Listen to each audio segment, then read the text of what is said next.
Have you ever been judged for something you can't control? Like your height, your accent. Damn, you having 5 babies? Or the fact that you still laugh at fart jokes. Oh, hell no. And if you think that's weird, wait until you see how Japan, Korea, and China turn sushi into a full-blown cultural battlefield. Take Japan, they've gone full upgrade. Forget star signs, they'll judge you by your blood. Literally. While Westerners ask, what's your sign? Japan says, hold my sake. Tell me your blood type so I can decide if you're boyfriend material or just a backup karaoke partner. Welcome to Rice University. Today's class is about blood type personality theory. Think of it as astrology's nerdy Japanese cousin who actually gets invited to family dinners. Here's a breakdown. Blood type A? Congratulations, you're basically a human day planner. You tend to be organized, detail-obsessed, and stressed about everything. You color code your socks and probably have 17 backup plans for ordering coffee. Type B? You're the free spirit of blood types. This means you're that friend who shows up 3 hours late with gas station snacks and manages to make it charming. You're spontaneous and, yes, a bit selfish. You're the one who takes the last donut and calls it living in the moment. Type O? Oh, you're the chosen one. You're the natural-born leader. People rely on you to handle group projects, split dinner bills, and be the designated driver. No pressure. Type AB? You're the wild card. Even your own blood cells don't know what you'll do next. Will you organize a charity drive or accidentally start a kitchen fire while making toast? Scientifically, this theory has about as much backing as my claim that I look better in person than in photos. But in Japan, it's serious business. Dating profiles list blood types just like zodiac signs. Some companies even ask about it in job interviews. Imagine getting rejected because you're type B. Sorry, we need someone who won't eat all the office snacks and blame it on their spontaneous nature.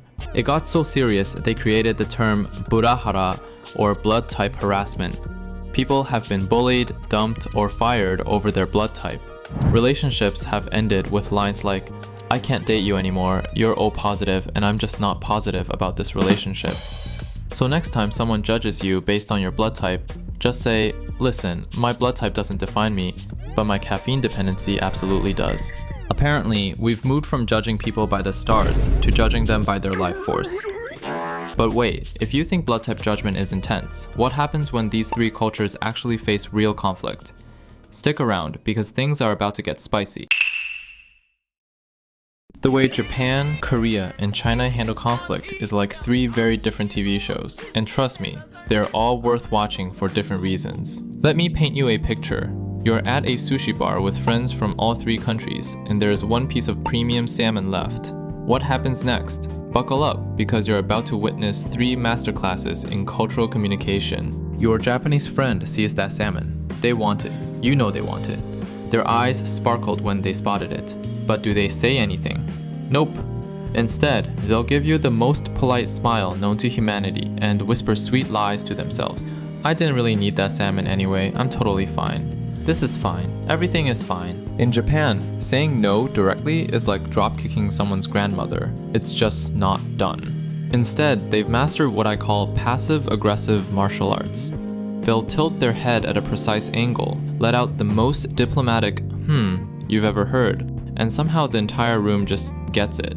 The vibe shifts. The temperature drops.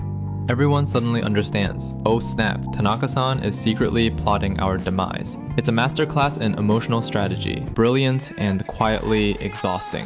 Now, Koreans? They also value harmony, but they serve it with passion.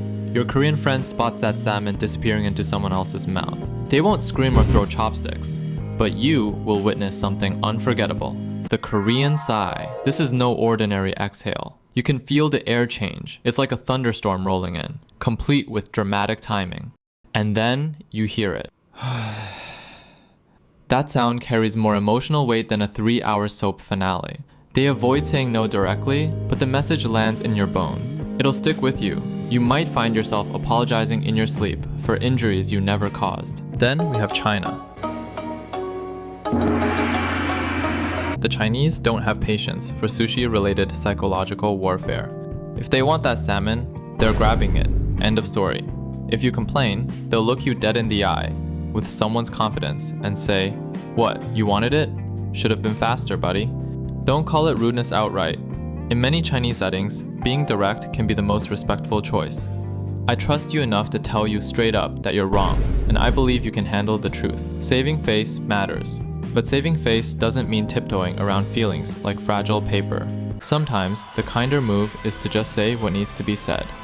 So there you have it. Japan avoids conflict like wasabi to the sinuses, Korea delivers conflict with theatrical flair, and China calls it as it sees it. 3 countries, 3 communication styles, all with one clear rule. Never share sushi with culturally mixed friends unless you want a diplomatic incident. And honestly, the salmon probably isn't worth it. Now you know how they handle conflict, but how do these same cultures handle living together? We're looking at group identity versus being a lone wolf in Japan, Korea, and China. Think of it as 3 roommates sharing a single, very desirable sushi platter. It's the same food, but evokes wildly different behavior. First up, Japan. The Japanese value group harmony the way some people value their morning coffee. They embrace the idea called wa, which boils down to don't rock the boat. It's both beautiful and terrifying. Imagine trying to do the moonwalk at a board meeting. You slide backward, arm swinging, and everyone stares. In Japan, that's social suicide. The silent judgment is real. You'll leave feeling like you offended an entire lineage of ancestors. Individual desires? Subdued. Want a promotion? Make the whole team shine first. Want to wear neon shoes? Only if the office goes along. Stand out too much and you're labeled the gaijin, the outsider. This can happen even if you've lived there for decades and speak perfect Japanese. It's social purgatory politely administered. Next, Korea. Group matters, especially family and close friends. But there's room for individual flair. The concept of han, deep unresolved emotion, fuels personal drive while still fitting into the group. Imagine karaoke night. Everyone joins in. Then one cousin takes a solo that shatters the ceiling. Glass falls, people duck, and they applaud. That's Korea. Shine, but try not to demolish the venue. Finally, China. China. Family and networks matter, but individual ambition is prized. Doing well isn't just personal, it elevates the whole clan. Think of it as a human elevator. You climb and your family enjoys the view. Start a business, invent something clever, or perfect dumpling origami, and suddenly your grandmother has bragging rights. Your success becomes the family's success. Neighbors hear about it at the grocery store, and everyone looks up to you. Japan whispers, blend in human chameleon, become one with the group. Korea winks, shine superstar, but keep the harmony intact. China shouts, climb, build, and bring the whole family with you.